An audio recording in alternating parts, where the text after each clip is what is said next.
Байовци, ето че паднах в ръцете на враговете и ще напусна пътя на борбата, преди да сме видели края на нашите въжделения.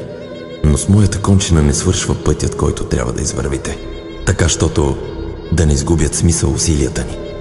С моята смърт не ще да спре бъдещето ни освобождение, нито трябва да скове сърцата и душите ви. Знайте, че борбата за освобождението ни ще погълне в жертвения си олтар много от вас. Но още повече ще погълне борбата след освобождението ни.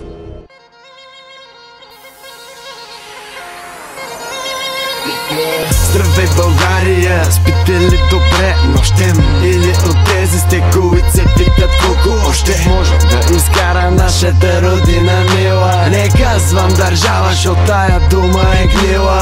Аз съм българче и силна майка мене е родила. Аз съм българче и отказвам от тука да замина. Аз съм българче, обичам нашите планини зелени. Не за продана безценица на бизнесмени.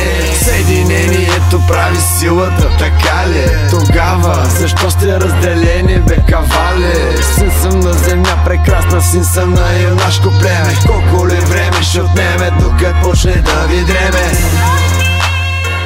Вие, които ви грабят, безчестите и лъжат днешните ни управници, не мислете, че работата ни свършва с едното освобождение. Не, тя с това започва. Ако допуснете утре, когато вече сте свободни, да ви управляват днешните турски мекерета и разните му лихвари и чорбаджии, които и днес ви грабят най-безжалостно, то по-добре да си останем под сянката на султана.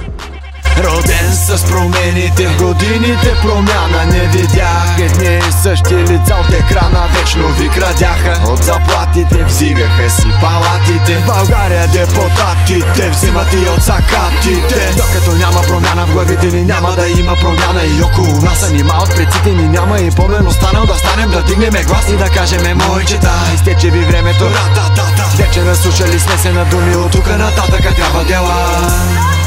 Нашето драгоценно отечество се нуждае от достойни хора, които да го водят по пътя на благоденствието, така щото да бъдем равни на другите европейски народи.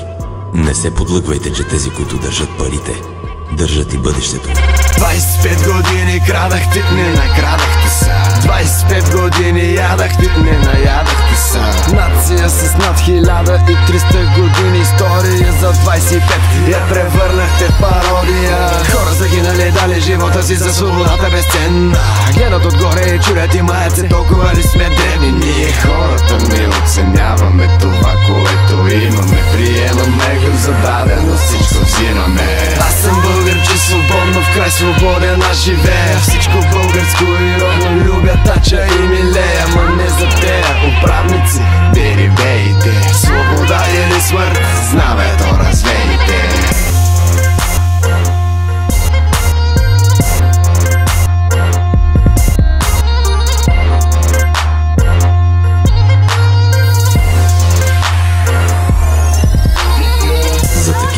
Злоупотребяващи с народни пари, наказанието е само едно. За тези, които петнят името на отечеството ни, за тези, които се възползват от непросветеността на народа ни и го грабят, уж били по-умни и учени, а всъщност лукави и хитри. За тези, които насаждат омраза между хората, живеещи в нашето мило отечество, било на етническа или верска основа, с цел докато се избивате помежду си те да трупат богатства. За тези, които обещават много само и само за да ги изберете да ви управляват, а после се отметнат от думите си, като кажат, че времената били трудни и те, видите ли, не предполагали, че такова е положението. За тези, които под булото на родолюбието градят закони, а самите те не ги спазват или пък ги използват цел своето облагодетелстване, наказанието е смърт, смърт и пак смърт. Това е, което исках да ви кажа, надявайки се, че ще доведете борбата до край. И не забравяйте, времето е в нас и ние сме във времето. То нас обръща и ние него обръщаме. Васил Иванов Кончев, Левски.